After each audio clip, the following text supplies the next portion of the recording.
In our prime number segment, we look at one individual performance, look closer at the numbers of that individual, and try to see the story that it tells us with Kerry Byrne from Cold Hard Football Facts. Going to look at Arian Foster last week, and the bigger question is Houston's chances again going forward here. Now, they're the number one seed in the AFC. We all know they've lost Matt Schaub. So these numbers paint an interesting story.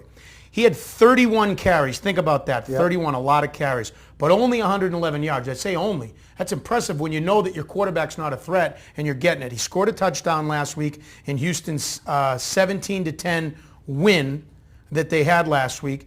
Only 3.6 yards a carry. He's a workhorse. He's doing what they need him to do. Yep. But Kerry, they're going to need him to do this if they're going to win, get to the playoffs. Yep.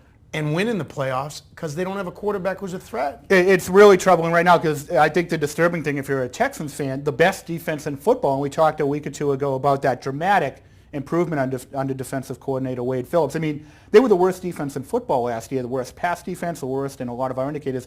Now number one in most of those indicators. You got to feel really good, but yeah, this is how they're going to have to do it going forward. You can't put your game in the hands of your quarterback, your rookie quarterback who had never started a game before, and expect him to take you to the Super Bowl. They're going to have to ride Arian Foster. I don't know if you can do that in this day and age, Butch. So think about this if you're a Texans fan. You've always dealt with a team that's had high expectations, tons of talent, and explosive offense, but never even got to the playoffs.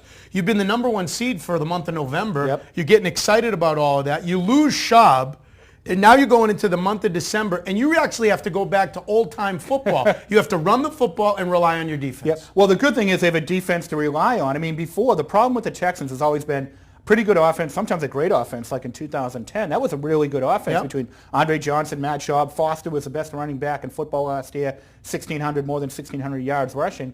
But, I mean, they never had the defense. And last year, the defense was terrible. This year, we're going to see, does defense win championships? Houston gives us a good chance to find out. Do you keep TJ, whatever his name is, at quarterback, or do you go out and get a veteran?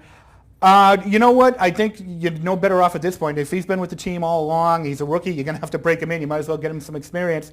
All your options are bad, and he might be the best of a bunch of bad options. I think I'm going with a veteran who's at least going to manage a game and not make mistakes. Brett Favre? I don't know about that. That's not a veteran. That's a circus. Brett Favre may make the whole NFC North circuit. There's talk he might go to Chicago now, and someday they'll dig up his bones and put him under center for the Well, the 9-3 Houston Texans are tied with three other teams, the 9-3 Patriots, and then both the 9-3 Ravens and Steelers. And as you're looking at seeds in the playoffs and all that, don't forget the Ravens and Steelers are in the same division. And the Ravens won both those meetings this year. Right, but let's look at the remaining schedule for the Texans. They can win all four of these games, even with just a serviceable quarterback. They're at Cincinnati, which should be their toughest game on paper going forward. They do play Carolina and Cam Newton, but that's at home.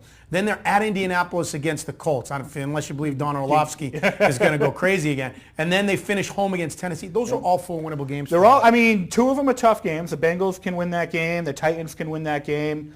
But you're looking at worst right now. I think at worst an 11-5 record, and that'd still be the best record in franchise history. May not be good enough to get a first round bye though at this point. Yeah, but they should win the division. They'll absolutely win the division. But if you look, the Patriots are probably going to win out, or could win out. They'll be a 13-3, 12-4 team. If the Texans win out, yeah, they're obviously in good shape. But there are two losable games from that schedule. All right. So to wrap up this prime number segment with a number, if we look at Arian Foster, that's how we got into this. Yep. If his carries start going up to 35, 36, they may have to do that.